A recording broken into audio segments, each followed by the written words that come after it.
केडिया साहब, बहुत बहुत स्वागत है आपका। धन्यवाद हमें समय देने के लिए। Sir, good morning. बताइए, क्या हो गया कोहराम अमेरिका में? क्या दिख रहा है? क्या अमेरिकी बाजार टॉप बना चुके हैं? हल्के फुल्के करेक्शन है? बड़ी मंदी आ रही है? पहले वहां से ही शुरुआत करते हैं सर। अपनी अनिल जी, पिछले सप्ताह भी और उसके पिछले सप्ताह भी ये बात हुई थी कि नैस्डैक में एक बड़ा टॉप बन रहा है और जब वो सिग्नल कंफर्म हो जाएगा तब हम उसको रीएम्फसाइज करेंगे। जिसके बाद एक 20% तक का ड्रॉप नैस्डैक में, 17-18% तक का ड्रॉप एसएनपी में। और ये टेस्ला जैसे स्टॉक जो बिना बात के आसमान को छू रहे हैं, मतलब वर्ल्ड की लार्जेस्ट मार्केट कैप बन गई, वो फंडामेंटल भी सारा समझ में आने लगता है जब भाव टूटता है। और टेस्ला पे अपना कॉल था कि 50% तो कुछ नहीं है, 60-70% भी टूट जाएगा। कल रात को सिग्नल आ गया। और अगर इसको मैं थोड़ा-सा रोचक भाषा में कहूँ, वक़्त पिक्चर में जो राजकुमार जी ने एक बड़ी काम की लाइन बताई थी, जो शेयर बाज़ार को बहुत बेहतरीन तरीके से एक्सप्लेन करती है। जिन दरख्तों को झुकना नहीं आता, वो टूट जाते हैं।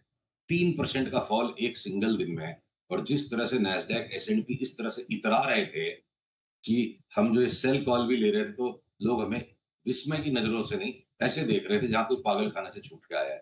तो जब इस तरह से कोई बाज़ार इतराए कि उसमें करेक्शन की भी बात करना गुनाह होता है, वो बाज़ार फिर करेक्शन नहीं देता, क्रैश करता है। तो आई थिंक नैस्डैक और एस&पी का वो क्रैश शुरू हो गया है। नैस्डैक और आईटी करेक्शन, लेकिन जो 50 साल में पहली बार लगातार 10 दिन डाउ गिरा है, उसका क्या? देखिए, ऐसे रोचक स्टैटिस्टिक्स आएँगे और इन पे हर समय कोई बहुत ही बुद्धिमानी की बात खोज पाएँ, मुश्किल लगता है। एक और बात है, हम ऐसे भी डाउ जोन्स को इंडेक्स मानते नहीं, वो तमाशा इंडेक्स नहीं है।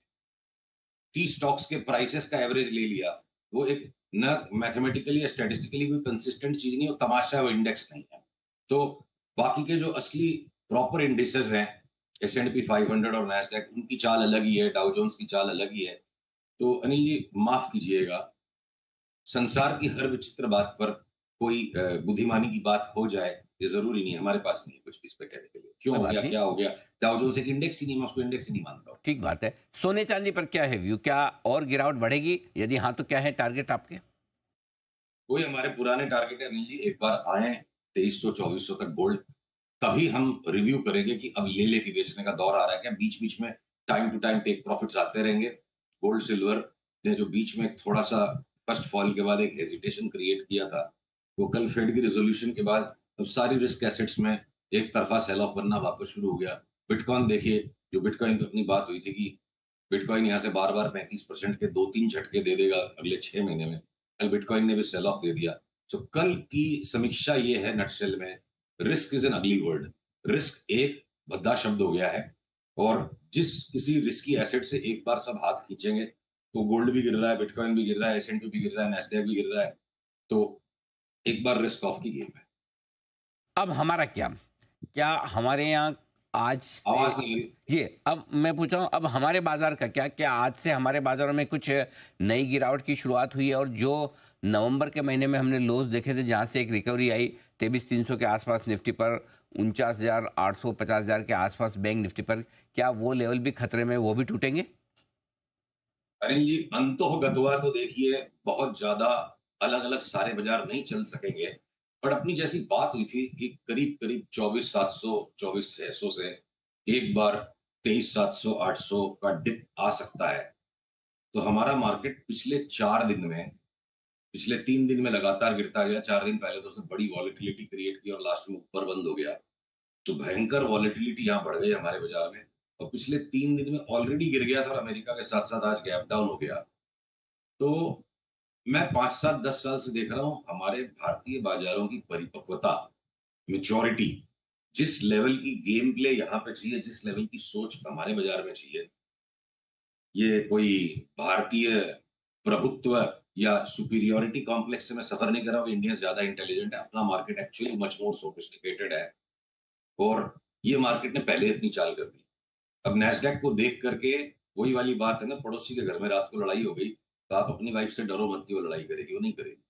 अब वो ऑलरेडी लड़ चुकी है हमसे। तो मैं तो इनफैक्ट इंडेक्स में जो हमारी शॉर्ट कॉल है, उसमें हो सकता है कि हमें टेक प्रॉफिट का सिग्नल मिल जाए, तो एक बार हम टेक प्रॉफिट करेंगे और फिर दोबारा देखेंगे कि इंडेक्स में किस तरह का व्यापार करना है। पर बहुत सारे स्टॉक्स अब अनिल जी ऐसे हैं, जो अपनी बात हुई थी अंग्रेजों के ज़माने के जेलर आधे इधर आधे उधर, तो एफएमसीजी लेंगे, आईटी के स्टॉक्स को एक-एक करके हम शॉर्ट करेंगे। इंडेक्स पे जो शॉर्ट किया हुआ है उसको एक बार टेक प्रॉफिट की इंतज़ार है हमें, आ गया सिग्नल तो टेक प्रॉफिट करेंगे, नहीं तो देखेंगे। तो फिर उसके बाद डिसाइड करेंगे अनिल जी, अगले वीक तक ही क्लैरिटी आएगी कि अपना मार्केट कहीं इंडेक्स के लेवल पर यहीं बॉटम बना दे, इस चीज़ की संभावना को रूल आउट नहीं करना चाहिए। वो बन गया है बॉटम, वो 1-2 दिन में दिखेगा, नहीं बना तो ठीक है, रिबाउंड होने के बाद वापस बेचेंगे।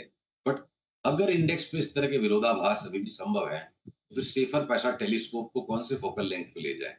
एफएमसीजी लेंगे, आईटी बेचेंगे, इंडेक्स का फैसला कुछ दिन रुक के करेंगे। इंटरेस्टिंग चीज़ बताई आपने कि भले ही अमेरिका बहुत खराब दिख रहा हो लेकिन भारतीय बाजार ज़्यादा खराब नहीं होंगे, शायद इन्हीं लेवल के आसपास से एक बार बॉटम भी बना दें, रिकवरी भी दिखे। और ऐसे में आप कह रहे हैं कि एफएमसीजी लेना चाहते हैं और आईटी बेचना चाहते हैं। बाजार के दिग्गज रिलायंस पर आपसे राय लेना चाहूँगा कि आप, मेरे ख्याल से पिछली बार आपका व्यू था कि इसे गिरावट में खरीदना चाहिए, राइट सर? हाँ, तो रिलायंस जो है ना बाकी स्टॉक से अलग चल रहा है, इसने अपना जो जितना जो करेक्शन करना था वो काम कर लिया। तो देखिए रिलायंस भले ही कितना ही बड़ा लार्ज कैप है और उसके बिना इंडेक्स नहीं चलती है, सारी पुराने ज़माने की सोच है। अब वक़्त बदल गया है और रिलायंस भी बदल गया है। तो ये देखिए अगर मैं पीसीआर से अनुरोध है, अगर ये चार्ट दिखा पा रहे हैं मेरे स्क्रीन से कृपया, तो रिलायंस की एक चाल होने के बाद ऊपर की रिलायंस ने वापस जो अच्छा खासा पुलबैक दे दिया है और यहाँ से हो सकता है ये रिलायंस ही इंडेक्स को सँभाल ले और रिलायंस अगर इंडेक्स को न भी सँभाल पाएगा, तो अगर रिलायंस बढ़ेंगे और एफएमसीजी बढ़ेंगे, तो कुछ स्टॉक्स जो ऊपर बहुत इतरा रहे हैं, जो जिन दरख्तों को झुकना नहीं आया और जिनका टूटना बाकी है, हो सकता है हम कोफोर्स को पटक के दे मारें बिल्कुल और ये इन्फोसिस, टीसीएस, विप्रो भी साथ में जाएँ और एचसीएल टेक और टेक महिंद्रा, ये आईटी सेक्टर की कस के धुलाई लग जाए और जो लार्ज कैप बैंक्स अभी तक इठला रहे थे, वो घट नहीं रहे थे, एचडीएफसी, आईसीआईसीआई गिर जाएँ। बहुत स्टॉक स्पेसिफिक बाज़ार है अनिल जी और इंडेक्स के ऊपर में बहुत ही निम्बल फुटेड होके 3-3, 4-4 दिन में व्यू चेंज करना पड़ सकता है। वो अगर करना कठिन है बहुत सारे लोगों के लिए, तो उनके लिए बेहतर होगा कि इंडिविजुअल स्टॉक्स में ट्रेडिंग करें। रिलायंस में 1 महीने का व्यू ले लिया, यहाँ से 1500 का भाव हो जाएगा, ₹250 ही बढ़ गया और एचडीएफसी बैंक 250 लुढ़क जाएगी। इस तरह का बाज़ार आने वाले समय में मुझे लगता है, तो रिलायंस तो लेने का ही स्टॉक है। परफेक्ट, बहुत ही अच्छे तरीके से आपने समझाया कि इंडिविजुअल स्टॉक्स का बाजार है, न कि इंडेक्स का। और इंडेक्स में 3-3, 4-4 दिनों में वोलेटिलिटी के चलते आपको व्यूज़ बदलने भी पड़ सकते हैं, उसकी तैयारी आप ज़रूर रखें। धन्यवाद केडिया साहब, समय देने के लिए और विस्तार से बाजार पर अपनी राय हमारे दर्शकों के साथ शेयर करने के लिए। Thank you so much sir.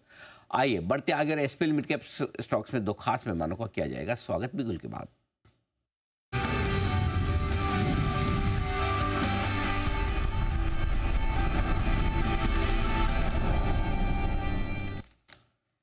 Siddharth सैलानी साहब और आशीष चतुर्वेदी साहब हमारे साथ जुड़ चुके हैं कार्यक्रम में। आप दोनों का स्वागत है, गुड मॉर्निंग।